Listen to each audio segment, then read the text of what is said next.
আজকে মুগ ডালের একটি রেসিপি শেয়ার করব। তো কড়াইতে আমি মুগ ডাল দিয়ে দিয়েছি, মুগ ডালটা ভেজে নেব।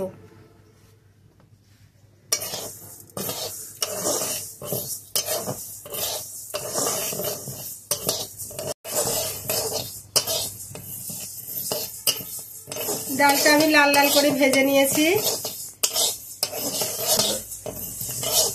মুগ ডাল থেকে সুঘ্রাণ বের হচ্ছে। এখন মুগ ডালটা নামিয়ে ধুয়ে নেব।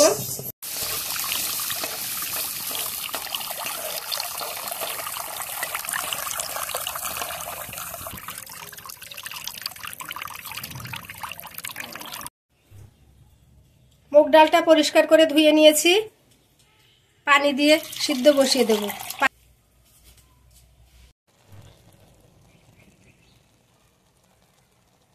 ডালটা ভালোভাবে সিদ্ধ হয়ে গেছে। এখন ডালের মধ্যে কয়েকটা কাঁচামরিচ, দুটো টমেটো কুচি করে নিয়েছি, টমেটোগুলো দিয়ে দেব।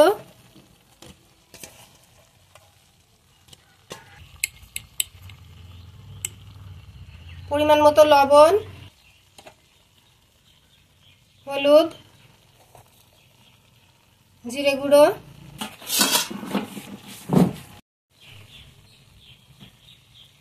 ডাল, টমেটো, লবণ, হলুদ, জিরের সঙ্গে ভালোভাবে সিদ্ধ করে নেব।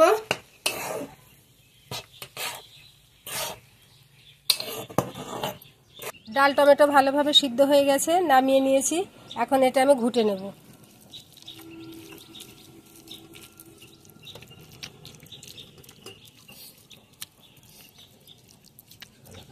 ডালটা চুলোয় বসিয়ে দিয়েছি, এখন কিছু সময় ফুটিয়ে নেব।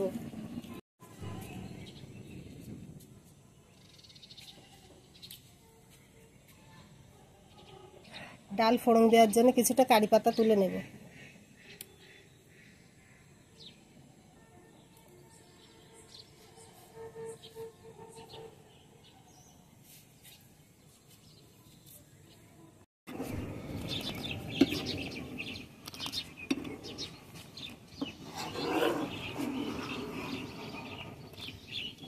ডালটা খুব ভালোভাবে ফুটিয়ে নিয়েছি, এখন আমি নামিয়ে নেব।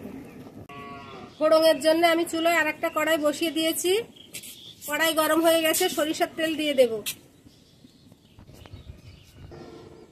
তেল গরম হয়ে গেছে, পাঁচফোড়ন দিয়ে দিচ্ছি।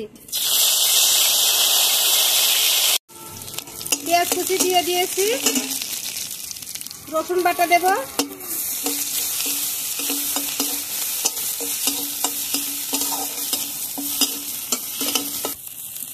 আদা বাটা,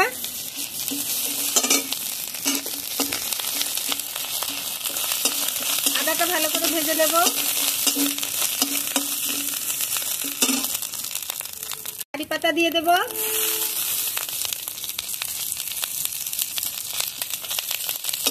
সবকিছু ভালো করে ভেজে দেব। একটা গন্ধ বার হয়েছে, এখন ডালটা দিয়ে দেব।